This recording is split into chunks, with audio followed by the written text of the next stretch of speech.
think of Oprah. Okay. Oprah's probably the biggest name I could give of somebody who looks at her. She claims to be Christian and they're like, oh, but she's a new age. No, she's not.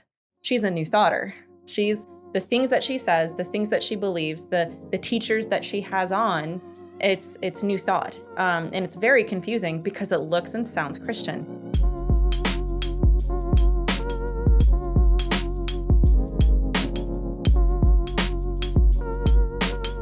Well, we have a special guest on the Maven Parent Podcast today, Melissa Dougherty, a Christian apologist, has a great YouTube channel, ex-New Ager. She does a lot of good work exposing false teachings, engaging in good apologetics, apologetics that is accessible for Christians. And there's a lot of good scholarly work doing out there, but I just always feel like we need more translators. Mm-hmm. She is a great translator. She's got her bachelor's degree in religious studies from Southern Evangelical Seminary, is also working on a master's degree at the same institution in religious studies. Lives with her husband. They've been married for 17 years. That would have been funny if I just live with her husband. Yeah, hopefully. Married. Hopefully they're they living together. Yeah. Awesome. Yeah. Married and lives with her Married husband. and living together. I guess I should have started with married. Married for 17 years, has 2 girls, 9 and 13. Also has a forthcoming book. Keep your eyes open, January of 2025. Melissa, thank you for joining us on the podcast. Thanks. Yeah, it's nice to finally connect with you guys. Thanks for having me on. Yeah. Well, it's good. You know, I feel like you and us are part of this larger family of folks that are doing worldview, cultural engagement, apologetic work. That's so important and vital for the church. And really, I think we're in the minority. But there's a good family of us out there. And so we constantly want to introduce our audience to great resources like you and your great YouTube channel. So yeah, it's good. It's good to have allies like you, Melissa. Thanks. Yeah, ditto. Yeah. Well, we want you to start with a little bit of your story, because you've got this story of kind of coming out of New Age, New Thought, and some Christian background in there, and maybe the inadequacy of the church to equip you. So I think it'd be really beneficial for our audience to hear a little bit about your background and your testimony. So tell us about, growing up, your family background, all that good stuff. Yeah, it's always so interesting to talk about this part, because there's like a 1-part, 2-part, 3-part to it. But I guess the part, I'll give like a shorter 3-part version of it, I suppose. But yeah, I grew up in a household that I would have considered Christian, but not how people would think is a traditional Christian household, where you go to church every Sunday, you come home and there's like a roast in the oven. That just wasn't it for me. My mom, single mom, 3 kids, not a lot of pocket money, but I always heard about Jesus and, just religion in general, about how God is love. I grew up with that, and I never would consider myself at any point in my life ever anything close to like an atheist. I always believed in God at some level on some point. And it really wasn't, I wouldn't say I was a Christian though, but it really wasn't until I became around 16 years old. I kind of had a crisis, long story short, I had a crisis, and it was pretty bad. It was not good at all. And I had a friend, I was at a party of all places. And there was somebody there that just happened to mention, how there's nothing I've done that God won't forgive. And it was surreal, like how that spoke to me. And I didn't know anything about the Bible. I didn't know what the Bible said about born again, new creation, nothing like that. I read bits of it here and there growing up. We went to a Presbyterian church, went to Sunday school. But none of that stuff really even stuck with me. But that in that moment, I'm like, I believed in this God. And I remember waking up the next morning, just a completely different person. It was like whoever that was the day before was gone, dead. And I woke up, I remember just sitting up in bed like, oh, this is cool. And I remember looking around my room because the light was brighter. Like smells smell differently. I felt like I was like in a Disney movie or something. It was so cool. Um, Still to this day, I remember that so vividly. I didn't want to cuss anymore.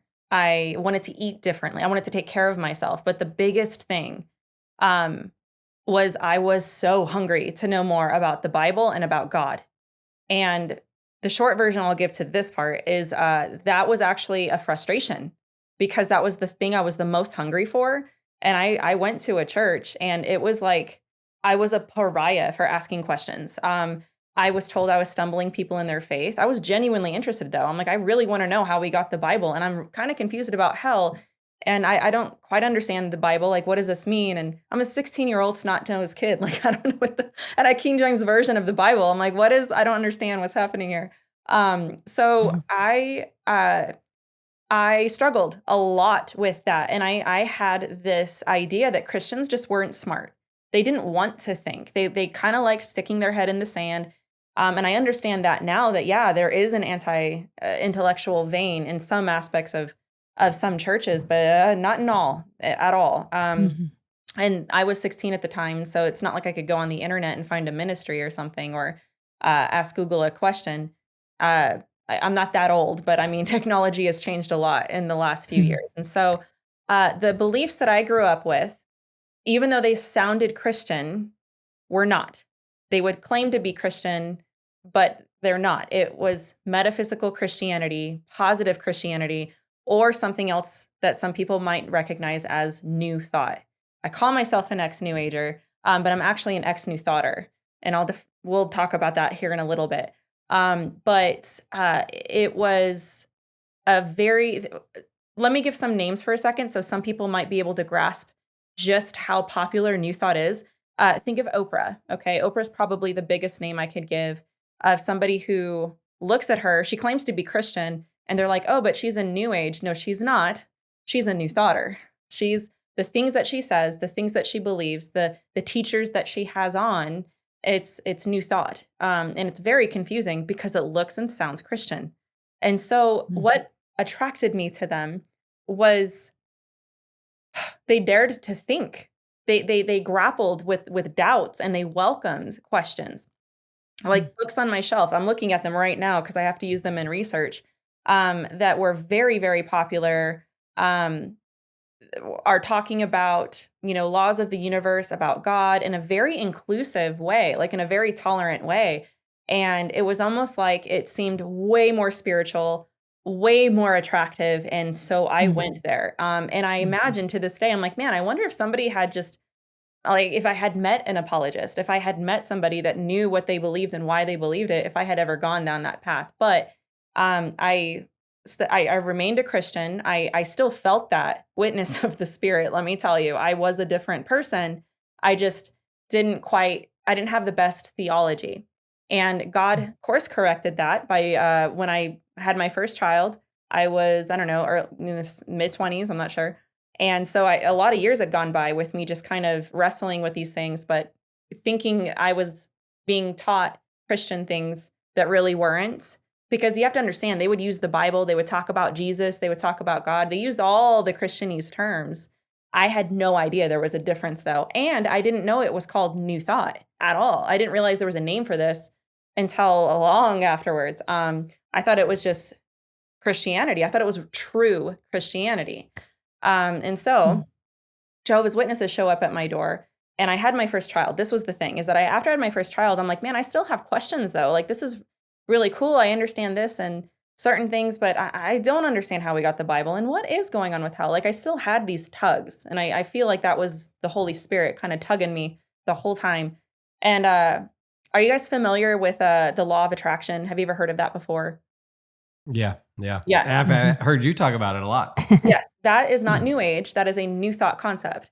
And I was trying to use the law of attraction, and I thought that I had attracted Jehovah's Witnesses to my door, believe it or not. I can't it's so ironic, but I thought, "Oh, they're gonna answer these questions for me." I had no idea what they believed, nothing at all, and so I thought that all religions basically believed in the same thing, just in different ways, and, um So I invite them in, and it didn't take very long for me to have my red flags go off. I'm like, oh, this isn't what I thought it was. And after a few visits, I went ahead and I started researching the Jehovah's Witnesses, and I realized, oh, this is a cult. Like, this isn't good. This is not good at all. And my alarm bells are going off. But something was happening. There was a synergy happening where I'm researching the Jehovah's Witnesses, right?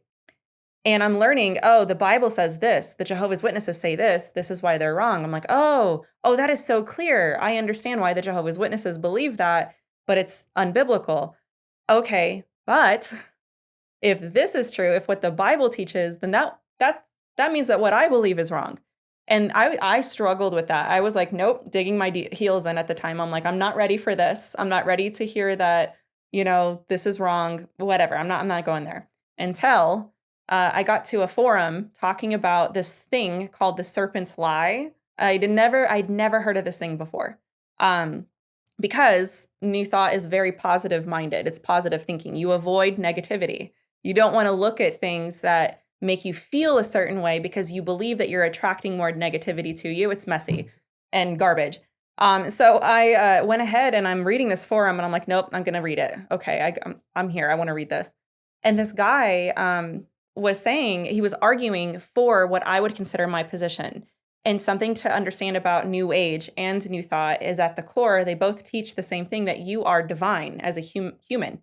And the ironic thing is they'll take the Bible and Bible scriptures and Bible verses, things that Jesus said, and say, yes, Jesus said that you are divine. Here's how you walk in this divinity. And again, garbage. And so they basically were arguing, right? A Christian, an evangelical Christian, and this New Age or New Thought or whoever it was, that, yeah, humans are divine. And this guy, this evangelical, he's like, you're divine? You can be like God? Sounds like a slimy serpent to me. And that one line changed my life. I was like, it is the serpent's lie. I fell for this. I can't believe I fell for this. And it was just a snowball effect after that. I started researching, asking questions. I did not become stubborn at all. I was like for it. I was like, what is true? I want to know what's true. Let's do this. And I just started going with it. And it was like a hot knife through butter. I was so hungry to know this stuff. And I did. I started learning the Bible. And long story short, that's how I got into counter cult ministry to Jehovah's Witnesses and Mormons, though. That was about 12 years ago. And so I've been sanctifying and growing and researching and doing ministry since then, having a lot of good Christians, a lot of former Jehovah's Witnesses, former Mormons come alongside, teach me really good things, and then also really great Christian ministries that people don't even know about that I love. Two of them I can name right now: Chris C. Darlington, Keith Walker. People don't know these names, but they've done a lot in these ministries to teach us how to think, how to witness, asking good questions, logic, things like that. And and I did not start doing YouTube. I didn't go looking for YouTube or even wanted to do a YouTube ministry. It just kind of happened. That was up until around 2019, 2020. And so, I guess that's the threefold version. And I hope it wasn't too long. Well, this is the great thing about getting to interview a YouTuber, because we can kind of just let you go. This is fantastic. The cultural challenges to our young people, to our families, and to our churches show no signs of slowing down. Everything from the gender identity stuff to the race stuff and critical theory, to expressive individualism and the relativism and postmodernism of our culture. On and on and on. There are plenty of challenges that we are facing. Lots of anti-biblical ideas. And they're coming from all the different institutions. So we're getting it from education. We're getting it from law and politics. We're getting it from business. We're getting it on social media and pop culture. And so there are a multitude of challenges coming from a multitude of areas. And many of our young people and our families, and even some of our church leaders, are unable and unequipped to navigate all that. Maven exists to help the church, to come alongside of parents, to come alongside of young people, to come alongside of church leaders and pastors, and to equip them to navigate this cultural moment. And we have not compromised biblical truth. In the face of all of these challenges, Maven has stood firm, and we will continue to do so because the Christian worldview is not only true, it is a vision of life that will cause us to flourish and cause our families to flourish and cause our culture to flourish. And so we want to bring the truth of Christ to every square inch of reality. And we need your help in doing that. And I want to encourage you this month to make a donation to the work of Maven. We have generous donors who have put together a $65,000 matching grant. And June turns out to be the beginning of our fiscal year. And so this is a prime opportunity for you to partner with us financially to make a donation this month. And every donation is going to be matched dollar for dollar up to $65,000. And this is going to help continue the work that we're doing. We have our virtual training, we have our live events, and we have our immersive experiences that we are pouring energy and effort and staff and money into so that we can help equip the church for this cultural moment. Will you please partner with us financially in the month of June in order to equip young people, families, moms and dads, grandmas and grandpas, church leaders, youth pastors, and Christian educators to raise up the next generation with a biblical worldview. Go to maventruth.com and in the right-hand corner, hit the donate button to make a gift today. Okay, so we've got just got some follow-up questions. So we're gonna throw these out, Melissa. Erin, do you want to start or do I get to start? Ladies first. Well, okay. I had some questions. Yeah, I'm gonna go first. All right, fine. Since you're passing me the microphone. Okay, so one thing I was thinking about as you were sharing your story, because I know how formative, not only for myself, but even our kids at home, how those younger years are so foundational to our thoughts about God and who he is. And I was thinking about what was your picture of God that when you hear the friend at the party say to you, God, there's nothing he can't forgive. I forget how you said it, but that to you was so startling and different. I was just curious, what was your picture of God and how was that nurtured? Because I've heard you share your testimony. Mm-hmm. And I think you talked about your mom kind of being in some new age stuff when you were growing up as well. So I'm wondering, was that already a part of your thinking? And so then when you become a Christian, you easily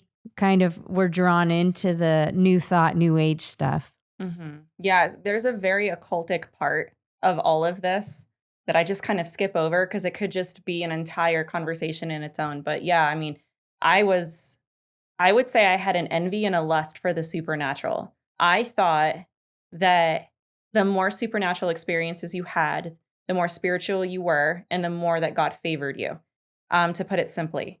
And so even if it was negative, it's like, oh, I'm so important that these demons or these entities, I didn't think of them as demons, like these entities find me important. They find me to be useful or a threat or whatever it was. I must be doing something important. And so that was kind of my mindset. God at the time would have been considered all love, no wrath, very open-minded, very loving, very understanding, like all the good stuff about God. I would have thought of him, I guess, suppose like a cosmic teddy bear. It was the idea that I even needed forgiveness was new. The idea that, oh, I'm a sinner was a new concept. That evolved, I suppose, my view on what that was changed in my understanding because I grappled with that over the years because these teachers would talk about how we are inherently good. And I believed that. I just didn't understand. Again, positive thinking is critical thinking is considered negative thinking. Okay, so if I'm thinking about it too much, I'm just like, don't go there, because then you're going to uh, bring upon more negativity to you or whatever it is. And so the irony is that I thought I was getting logic and critical thinking when I kind of wasn't in that way. But my view of God was just all loving, kind of like a universalist type of God. And that simple sentence, the reason why I think it struck me so much is because I really needed to hear that in that moment. But also it was just like, oh, I need forgiveness. Like I need to ask for that. Like, it was a new concept, because God had always been taught to me that it was like he was in this energy. He was this universal energy that flowed through all of us, and that we could be like him. See how this sounds Christian? We can be like God through what New Thought calls the Christ, which is a messy doctrinal thing that might need to be parsed out. But simply put, we're all human beings, just like Jesus was. We are all humans, like how he was, but he obtained this thing called the Christ, which is something he became conscious to, which is what's called the Christ consciousness. And that's how he did miracles. And that's why he spoke as if he was divine. You can do the same thing. And so there was these power grabs of, oh, God wants me to have this power. I need to exercise in it. I need to walk in this. And so I would think that that's probably the best way I can put it, in the most simplest way, of who God is, and why that sentence in particular hit me so hard. Mm-hmm. Yeah, I think that's so interesting what you're saying too, because so often, the way Christians are encouraged to reach out to people is to love them, quote unquote, love them, which means not telling them they're doing anything wrong. And, just offering God's, again, quote unquote, love, meaning good feelings. You know what? You're great. God loves you just the way you are, kind of thing. Mm. But you were actually drawn to, and I know just from hearing your story too, you had been thinking about suicide and you were at a low point. Mm-hmm. And so what actually drew you in was forgiveness, meaning you knew things weren't right.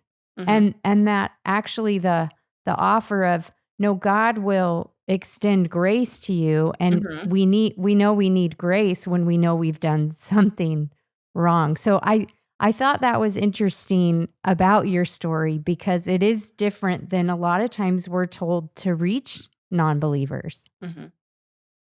Yeah.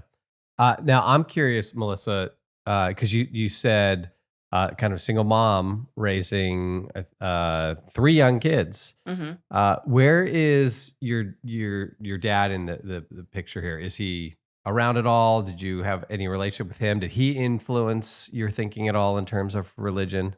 No, not at all. He was around. We lived in Oklahoma for majority of my childhood, from like 7 to 14. So pretty developmental years there. And he lived in New Mexico. So we saw him holidays, summers. He had no influence at all whatsoever in that regard. It was 100% my mom. I was just enamored with these spiritual stories, that she had. And I thought it was so cool, and I wanted that. It didn't scare me at all. I was so fascinated with the supernatural. And I now understand why God cautions that, because you can be deceived. And it's supposed to be, and that's the thing about occultic stuff, is that it's supposed to work. It's supposed to have you fascinated. It's supposed to draw you in, because then that means you're going to be going towards that versus, scripture or things that are grounded in reality. You don't want reality, you create it. And so, yeah, my dad, I mean, he was there, but he wasn't. We moved back to New Mexico. But yeah, he was a part of our lives, but he wasn't, a vital component in this regard. Yeah. Now, the church you were at, I mean, you got saved, so you're at this church, you start Mhm. asking questions. Was it, and this is, I think, something that's really important for parents and church leaders to kind of hear of your experience, because you hear this from lots of other believers, but you felt like you got shut down, like Mhm. you could not ask these questions, and and that is how was it? Was it just kind of blatant, like don't ask these questions? Was it you're not spiritual? Yeah, so there's a lot I could say about this because this is kind of a twofold thing. When I first got saved, yeah, it was a pretty strict church. I would say is it's legalistic. If I were to label this church now, it was very legalistic. It's Mm. ironic though because I still kind of have a lot of love in my heart for this church because I mean, it's a church I went to when I got saved, and so there's a lot of good memories there. But it was do what I say, obey, kind of authoritarian in that regard. But even the people, the atmosphere was like that, but the people were really smart. I just don't think that they knew what they believed. And it was like, oh, well, you're stumbling my faith asking these questions. And it was tough for me because I wanted to explore this faith that I thought was really rich in it, but it's like they didn't really wanna think about it. They just wanted to blindly obey.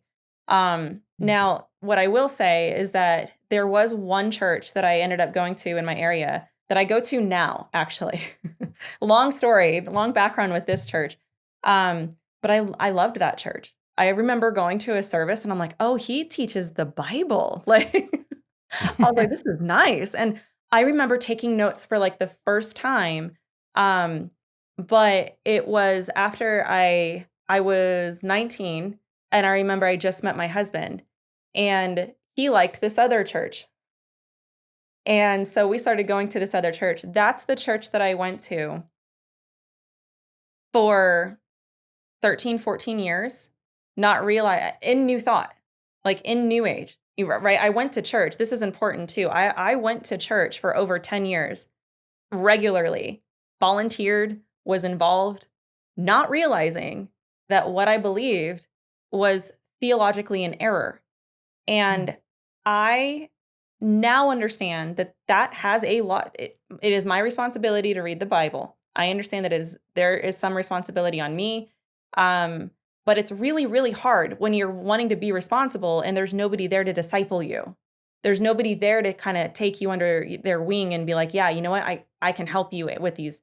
If we don't know it, let's find it, you know? And um there's a partnership that's supposed to be there in the church with discipleship that is not met, I don't think. And in this particular church, the church I went to for over 10 years, when I got out of New Age thought, I was number one embarrassed because I couldn't fathom how I had gone to church this long and not realize that what I believed was so wrong.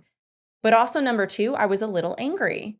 I was like, why, how, how why aren't we teaching the Bible? Like why are we kind of doing this whole shallow thing? And that was the beginning of me kind of learning that all churches have a different view of how and style of how they teach the Bible. And so that's also another caution I'd like to kind of give in that regard is don't be afraid of the Bible. Like actually teach it. I think if I would have known about these teachings and would have been tipped off at some point, which I never was, you guys. Like I went to service, the words they were saying sounded the same to me.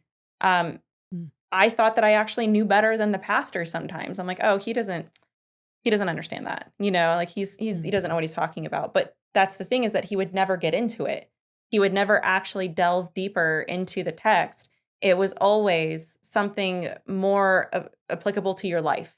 You know, if the apostles are struggling with Jesus, well, do you have a struggle like this as well? You know, are you looking for a job? Are you having a hurt? Are you, you know what I mean? It's like, no, I'm not Mhm. having those things. I have Bible questions, you know? And so, Mhm. that was always a struggle for me. And so, yeah, so those two things in that regard, I think, it's kind of a twofold because there's two different types of churches, two different kinds of experiences in that regard. Yeah. Well, I love that. In one sense, I love that it was Jehovah's Witnesses knocking on your door Mhm. Yeah. that really led you to a deeper exploration of the faith. In fact, that's one of the things that we do at Maven. We do these immersive experiences, which are these worldview mission trips. And Mhm. our biblical trip is where we take young people to Utah to have Mhm. conversations with Mormons Mhm. I love in that. order to do that same exact thing, because it's Mhm. when you're often confronted and challenged that it forces you to go deeper. Mhm. And you mentioned Keith Walker, who's a Oh, yeah. buddy, and Mhm. we've worked and done stuff ministry together in Utah. Mhm. Um, and he's brought up young people there too. And so it's such a great tool. And the Lord used Jehovah's Witnesses knocking on the door in your own life. Mhm. And I was going to say too, I love so much of what you said, and particularly I'm thinking about the parents who are listening, and how on the podcast we talk a lot about just read the scriptures to your kids. Yeah. Just go through a book, pick a book from the Gospels, pick one of Paul's letters, and just go through it. A half a chapter a day, a few chapters a week, however you decide to do it. But just read the actual scriptures to your kids, because what scripture ends up doing is teaching us, confronting us, and it will confront ideas that we hold about God, and especially in the Gospels, Jesus' teaching will confront that. And so what woke you up was actually when you started to read the scriptures, because I'm thinking as a parent, how do we help our kids not to go down this new age, new thought road? And we're going to talk about that. And actually that kind of leads to one of my questions, because I want to help equip people. First of all, have they been kind of sucked in by some of this? I mean, I watched Oprah for years Mhm. and years and years myself. And so how much of this do we just pick up from books we read, self-help stuff we read, Mhm. or podcasts we listen to, or music we listen to, or the movies we watch with our kids? And so maybe we can break it down to first talking about some of the ideas, some of the big ideas that parents need to be aware of in the music, movie, the things I mentioned that are part of our kids' lives. And then maybe we could even talk specifically about some of the maybe popular movies, or musicians or artists, whoever that are pushing some of this thought that we're just maybe unaware of. Yeah. Yeah. So, for one thing that you said was about, reading the Bible, just to follow up on that. For me, I had to learn to trust the Bible. And I think that's a really important thing too, because knowing how we got the Bible, I think would be a fascinating topic for kids too, because then they're reading it and they're like, oh, I Mhm. understand where this came from. I can trust it.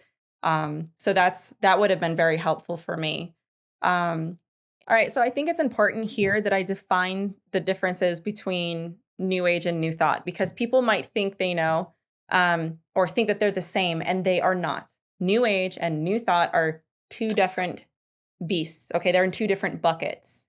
Now, let me start with New Thought. Okay. If I were to define New Thought in a very simple way, I want people to understand that New Thought is not a religion.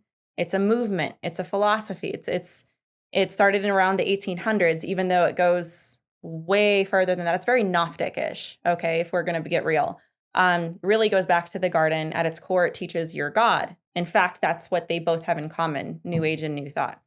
But if I were to define New Thought in a sentence, I would say that it's the positive thinking movement in America where your thoughts have power. You can create things with your thoughts, and it has a Jesus as its mascot. Take every Christian term that you can think of, okay? Because New Thought claims to be Christian. This is what sets it apart. It's so tricky. It claims to be Christian, uses the Bible, talks about Jesus. Think of every Christian term you can think of: justification, salvation, grace, whatever, and then put a super spiritual, metaphysical definition on it, and you have New Thought. All right. So the atonement, that has a metaphysical meaning of it. That's higher. It's higher meaning. as a higher meaning than what you Christians have. You guys are fundamentalists. You take the Bible too literally. We have a higher knowledge of what the Bible's actually trying to say. So, Jesus is talking about salvation. Well, you guys think it's salvation for sin. No, that's not what he's saying. He's saying that, it's salvation from ourselves for us to know our true worth, our true divinity. Like, I am the way, the truth, and the life. Nobody comes to the Father except through me. We think, oh, that's a slam dunk, verse where Jesus is saying, I am the only way. A new thought or somebody with these beliefs, they don't realize it's a new thought, okay? They'll agree with that. They'll say, oh, yeah, I agree with that. Jesus is the way, Christ is the way, the truth, and the life. But what we don't understand is that, oh, well, Jesus was speaking as the Christ there. And in New Thought, if you understand the definition, it's like, oh, yeah, the Christ is the way, the truth, and the life. So if you can obtain the Christ, well, you are the way, the truth, and the life. It's really messy. Things that are more specific in our society that I wouldn't consider New Thought, that are New Thought, like the positive thinking movement, okay? So I want everybody to think about your thoughts becoming things. Like you have the law of attraction, manifestation, visualization, what do they call the vision boards, okay? That in of itself, it's not wrong, guys. It's not wrong to sit there and be like, yeah, you know what? Here are my goals, but if you're making a vision board and you're like meditating over it throughout the day, trying to manifest and visualize those things, you're in essence using New Thought techniques. It's also very secular too. All right. So you can have these ideas interwoven, which they are, throughout the fabric of America and not be a Christian, right? Like you don't have to. Positive thinking techniques are a good example of this. Affirmations, that's another one. I am affirmations are New Thought. So these are just a few examples, people that I will name that probably are more New Thought. And hopefully I might hash this out a little bit later, but of course I mentioned Oprah, but you have Joel Osteen, and basically the Word of Faith movement as a whole. Here we are talking about it being a Christian thing. It is in our churches more than we realize, which brings me to New Age. Okay. New Age, let me define this. Let me give a list. Okay. So New Age would be like tarot cards, channeling, psychics, starseed beliefs, ancient aliens, more cultic type of beliefs that a Christian would see. And we're like, oh, there's something wrong with that. Nope, not for me, right? It's like a frontal attack. The problem with New Thought is that like it's in your church, like it's in the pew next to you. Like it's a belief system that has taken over a lot of what we think are Christian beliefs, because the worst part is a New Ager wouldn't call themselves a Christian, right? They wouldn't think, oh, I'm also a Christian. I have these beliefs. But somebody that has like a blend of New Thought would think that what these beliefs are posture themselves as Christian. So they're kind of more deceived in that regard. So there's probably a much longer list I could give as far as like a bucket of what defines these two. But I hope, and let me know if you need me to elaborate, but I hope that gives a distinction between the two. I will say how also New Age kind of came out in the 60s a lot. And the reason why we will always see overlap between the two, like I was 70% New Thought, 30% New Age. There's always an overlap because a lot of New Thought actually informs a lot of New Age teachings. But at the core, they both, in essence, teach that humans are divine. So they have that in common, which is why they complement each other so much. So yeah, that's the basic definitions I'll give for those. So Melissa, maybe let's look at culture and then the church for a second. I help get on parents' radar. Okay, where are we seeing New Thought most prominent in culture? I mean, you mentioned Oprah. Is there any, even are there TV shows? Are there movies? Are there songs or musicians you're seeing that in pop culture at all? And then also in the church, what are the most prominent ways you've seen it creep into the church? Yeah. Or is it even more insidious than that? Maybe even harder to even identify those things, is because the ideas are just, everywhere. Yeah, I would say that the ideas are everywhere. In culture, one thing that I'll say is the entire self-help movement is undergirded by New Thought authors. it's so surprising to me, the things that I find and it sounds good. This is the thing. It's like, this is what's so tricky about it, is that a lot of stuff in self-help books, like I still use, like it correlates itself with reality. It's true. And we take these things and we apply them and they work. And New Thought is very pragmatic in that way. But there's also like a sense of relying on yourself. Man, this is so much. There's so much in culture that I want to go over with this. But I'll start with that, with the self-help movement itself kind of being in there. So this like boss babe, you got this girl, like you're worth it. I am enough, like things like that. Those are, we can thank New Thought for a lot of those mantras. Okay. I can't off the top of my head think of like musicians. I'm pretty sure that there are musicians that believe in these things, and especially actors like J-Lo. She says affirmations all the time.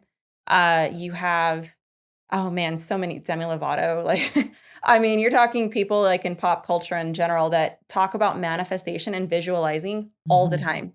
That say I am affirmations all the time. Like this is just part of their religion, right? Movies. There is actually a movie that came out called The Secret. This one's kind of messy because it was a documentary at first, and it was about the law of attraction. But then they made a movie with Katie Holmes and some other big famous guy. And I did a video review of it, and I was just so confused with the movie because I'm like, I don't understand how it correlates. But so it's popular, like these ideas are popular, especially with like the law of attraction stuff. It's interwoven. I can't think of like off the top of, I don't watch too many movies. But it's always name dropped. Like, well, I say this, but I actually was watching something last night where somebody off on a whim said, oh, I hope Oprah calls me. Maybe I'll put it out there, like The Secret. And it's just like things like that, that are just kind of dropped into, it's just accepted throughout society. And then, so just this, that's kind of like a general overview with that. And then with the church, there's so much with the church because it postures itself as Christian. And the one thing I really want to nail right now is the Word of Faith movement. The Word of Faith movement is composed of three things, right? Pentecostalism, the Faith Cure movement, and New Thought. When I got out of these beliefs, when I got out of these beliefs, the first place that I saw all these beliefs were the church. And I'm like, wait, how is this happening? The same scriptures, the same exact words, the same exact methods and teachings are in the church. What is happening? I didn't realize at the time that I hadn't come out of New Age, that I had come out of New Thought. Even I didn't realize that. And so I'm labeled as an ex-New Ager, and I'm okay with that. But still to this day, people will message me and they're like, man, what do you think of this? I'm like, I've never even heard of that before. What is that? And it's like this really popular New Age thing that people are doing. And I had no idea what Reiki was. I had no idea that yoga would be considered New Age. There was just this whole other realm that I had never even heard of. I'm like, what did I come out of then? Like, what is this? And it took me a long time to learn, oh, there's a difference here. Okay. And so the reason why and what I was seeing was the Word of Faith movement. Hypercharismania is what some people might call it, hypercharismatic, where you're decreeing and you're declaring the prosperity gospel. Oh, and this is really important. In the early New Thought stages, when it was developing, I can't even say it was developing, just whenever it was, became popular. One of the main teachings is that God never wants you to be sick and God never wants you to be poor. It sounds familiar because it's been adopted over, kind of like put over into the Word of Faith movement, but also that your words have power just like God. So what you speak and what you believe, you will receive. These are things that are the same thing. Like they're taught exactly the same way within Word of Faith and in New Thought. Same method as well. And the reason why is that, and there's a whole history behind this, but a lot of New Thought teachings have been adopted into Word of Faith. So let me name some names here. Kenneth Copeland is a huge one. Joel Osteen is probably the biggest example I could use of Word of Faith and New Thought. In fact, his dad was really good friends with a Unity minister. And if you don't know what Unity is, that is a New Thought church. And so that made sense to me. I'm like, oh, I get it now. I understand why Joel Osteen sounds like a New Thoughter, because like the positive thinking. He he's very controversial in that way because Unity ministers love Joel Osteen. And other ministers in these New Thought churches look up to him as like, oh, I'm so glad for Joel Osteen. He's teaching these things. So there's that. You have Bethel Church in general, Bill Johnson, Chris Valentin, they'll probably be the one that I'll name as adopting both New Thought and New Age. They think the issue with them is that they take everything that they would consider inauthentic in the New Age, okay, like crystal energies, channeling. Like think of literally any New Age thing you could think of, tarot cards.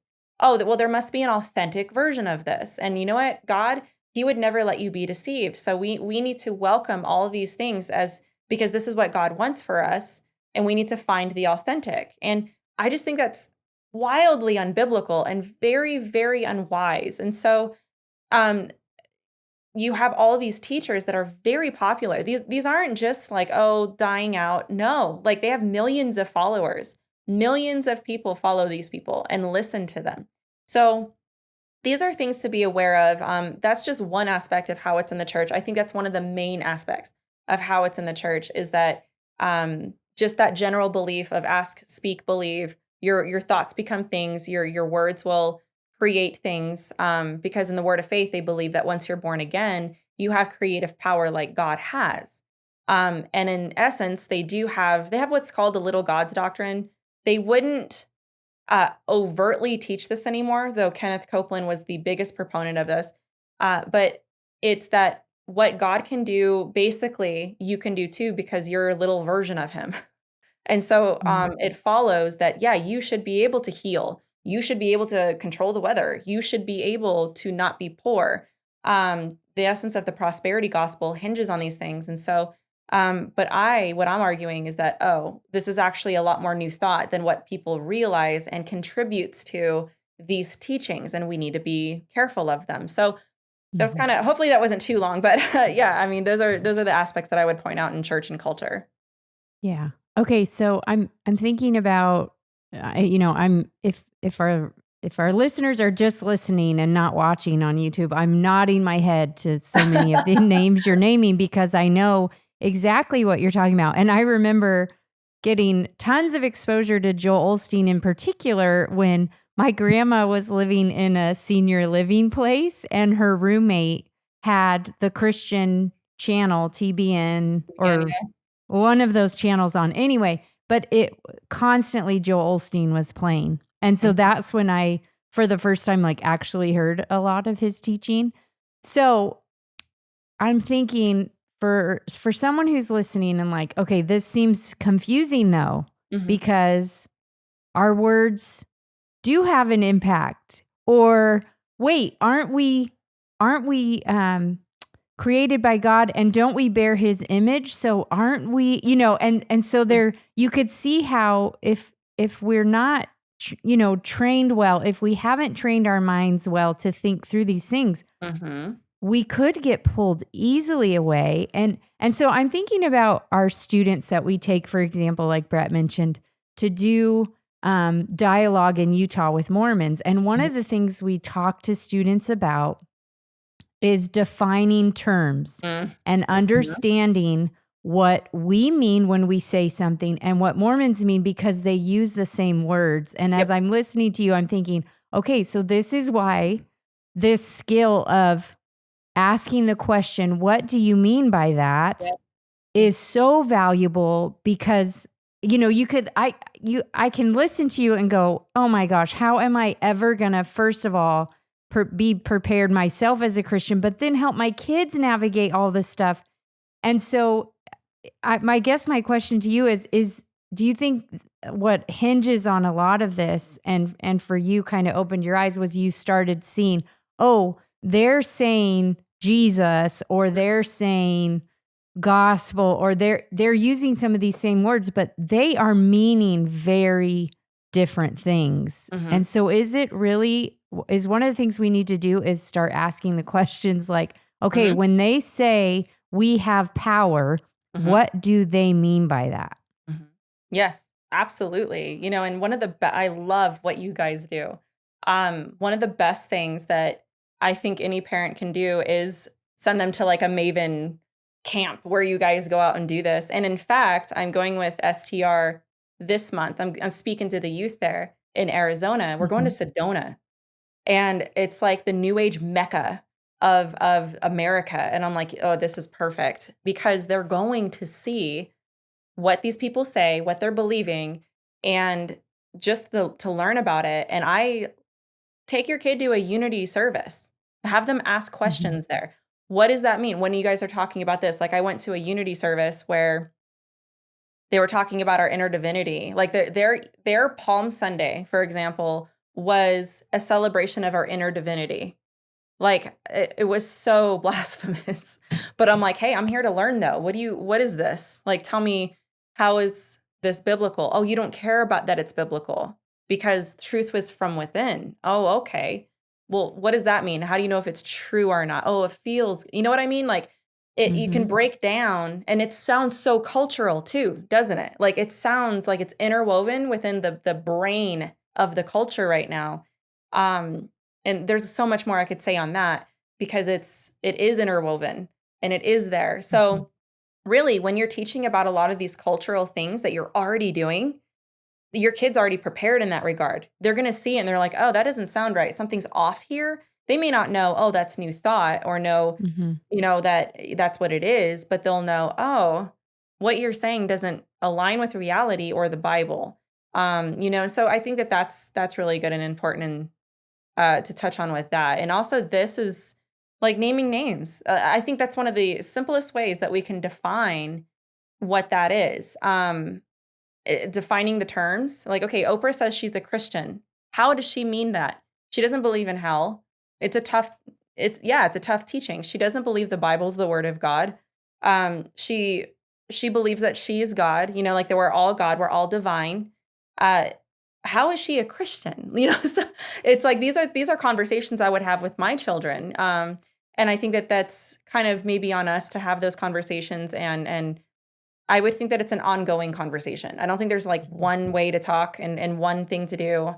Just as they grow, just maybe ask them. That's what I would do. And that's what I do with my kiddos in that regard. Yeah. In fact, that actually leads us, I think, kind of our final question here is, hey, you're a mom, right? You're doing this good work, but you're also a mom of two young girls, 9 and 13. Anything that you found that's just most effective in your family life? How do you, as a mom, incorporate theology and apologetics into your parenting? Well, I'm never going to fault a church for having like a really good youth ministry or having fun with their kids, because I think that it really does depend on the kid and what their interests are. And sometimes you do. Sometimes you have to kind of work to make that a little bit more interesting for them, or, even if they're not interested, do it anyway. All right. That's kind of my thing. But the two things that have been very pivotal with my kiddos is learning about cults, as you know, and logic. And if they know how to think well, and they know what bad theology is, they're going to be able to, there's an interest in that. They're like, oh my. And then teaching my kids about logic. Yeah. They call you out on things. It's really funny. But the other thing, Yeah. she's like, Mom, that's a red herring. I'm like, I don't care. Go do the dishes. Like, go away. I'm like, I win. No, Mom, I know what you're doing. And it was funny. So that's very helpful. And because I think that that's kind of like a lost thing. We need to learn more about cults and logic, in my opinion. But the most important thing I'll say is, Erin, what you said earlier is probably one of the simplest things that is so good, is read the Bible with your kids. A paragraph, a page. This will be probably one of the best things, along with those two others, in my opinion, because even if they don't understand it, even if you don't understand it, I always say just read it anyway, because it's alive. Like you're not just reading a 2,000-year-old Jewish history book, but it's alive. Like it's a spiritual book. And I heard a sentence that changed my life, right? If you're reading the words of God and you're reading the Bible with your kids, and there's an apathy at this age, right? Teenagers especially. And it's really cool whenever we go over something and she's like, what? what did it say? Or, like it piqued her interest. I'm like, oh yeah, it teaches this and that. And she's like, really? I'm like, yeah. She's like, oh my goodness, I blah, blah, blah. And it starts like all this conversation that I know she'll remember, and so I think that it's really easy. I think that in my experience anyway, when it's not like forced on them and it's just a part of how you parent and it's a part of life, because we homeschool, so that kind of helps in that as well. But at least having a firm foundation and understanding those three things, and at least in my household, has been fascinating and helpful for my kids. Yeah, and I think with those things, it just creates a culture where that is then the norm, Yeah. and that culture gets some momentum in our parenting, and it is really helpful. And so that was great advice. Love hearing that, and love having that you as a model out there for parents. Thanks, you guys Well, too. this has been a good conversation when you're like, hey, it's almost an hour later and it feels like we just started.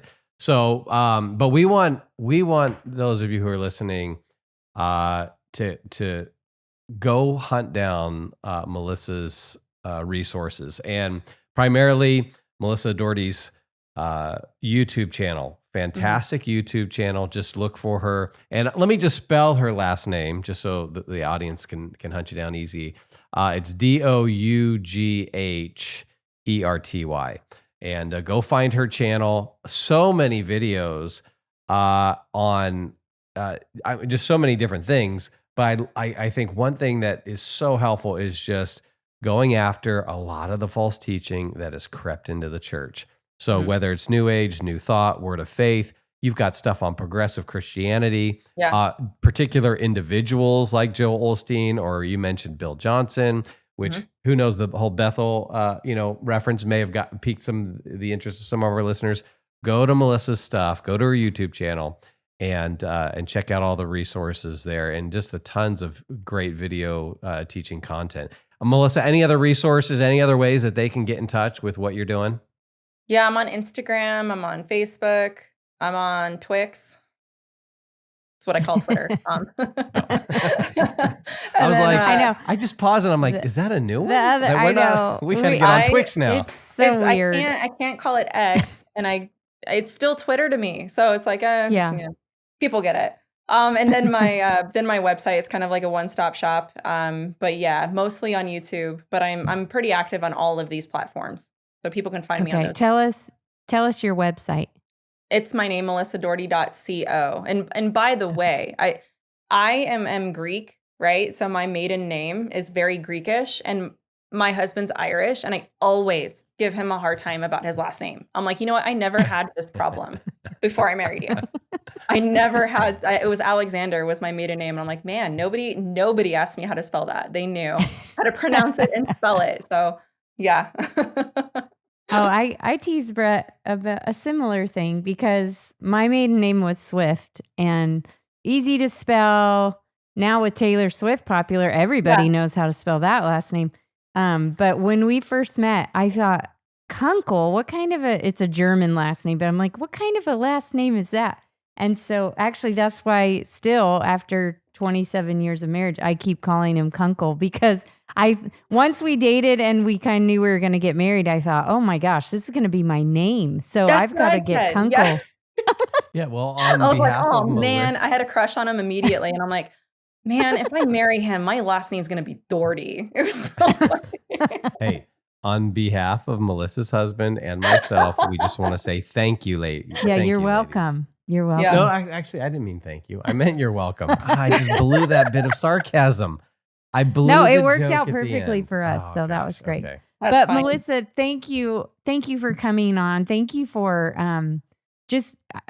your channel, your openness to share your journey, to share your ups and downs. It's a humbling thing to share our testimony, and to just be honest about things we used to think were true, and times of struggle. And I just appreciate you are humble. It comes across, it comes out because you share just, this is what I'm thinking. This is what this said. And well, I care about the church. I have a fire in my belly for y'all, right? To Yeah. serve others and to serve God. And I think that Mhm. I think it's a good posture to have because it puts things in Yeah. perspective. Like I'm here for you. I'm here to serve.